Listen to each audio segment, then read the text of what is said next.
Good morning. Paul here down by the river. And as you see, I've been in some wars. You know, God doesn't really promise us a life without some trials and tribulations. Otherwise you wouldn't say, in your time of trouble, call upon me and I will deliver you and you will glorify my name. But yes, yesterday coming back from the park I had a fall and I skunned my knees and my elbows and my nose. I don't know whether you can see my nose, but it's pretty raw. Banged my head and somehow sprained my wrist. I'm going to have an x-ray tomorrow to see if anything's broken in there, but it reminds me of Psalm 91, which says this: He who dwells in the shelter of the Most High will abide in the shadow of the Almighty. I will say to the Lord, my refuge and my fortress, my God in whom I trust. For he will deliver you from the snare of the fowler and from the deadly pestilence. He will cover you with his pinions, and under his wings you will find refuge. His faithfulness is a shield and a buckle.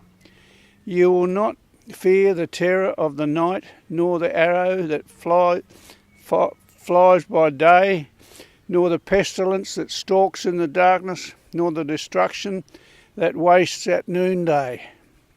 1,000 may fall at your side, 10,000 at your right hand, but it will not come near you.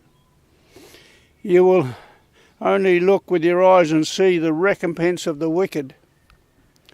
Because you have made the Lord your dwelling place, the Most High, who is my refuge, no evil shall be allowed to befall you, no plague come near you, for he will command his angels concerning you to guard you in all your ways.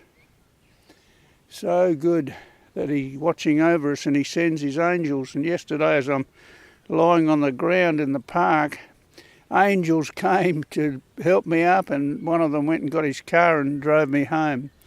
So he puts his angels in charge of us. Where he says here, verse 11, for he will command his angels concerning you to guard you in all your ways. That's what they did. They took me home. On their hands they will bear you up. They did. They actually lifted me off the ground. I couldn't get up. I was stunned. They will bear you up. On their hands they will bear you up, lest you strike your foot against a stone. You will tread on the lion and the adder, and the young lion and the serpent you will trample underfoot. Because he holds fast to me in love, I will deliver him. I will protect him, because he knows my name. And when he calls to me, I will answer him. I will be with him in trouble. I will rescue him and honour him. With long life I will satisfy him and show him my salvation. Well, there's a lot in that psalm that I claim that, you know, the God is watching over me, sends his angels to protect me. And he lifted me up, and then yesterday we were able to get to see a doctor and get some help.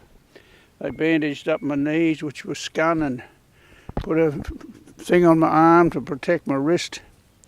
So amazing that God has blessed us, you know. And I'm walking down here this morning, and I passed a couple of men passed me, and I said good morning. And as they went past, I noticed that one was leading the other. One was a carer for a blind man, and they had a rope between them, running.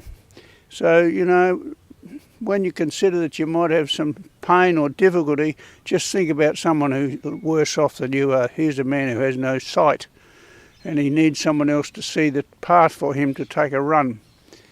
Hallelujah. This is nothing. This is a small affliction which will be healed, and I'll be back to normal within a week. So God is such a wonderful healer. He can send angels to watch over you, but he can also heal you. Call upon me in your time of trouble, he says, and I will deliver you, and you will glorify my name. I just want to glorify the name of the Lord. And all that he promises in this book, you know, we need to get into this book and let this book get into us and store it up in our heart. For he loves us and we need to follow him and let him bless us. Hallelujah.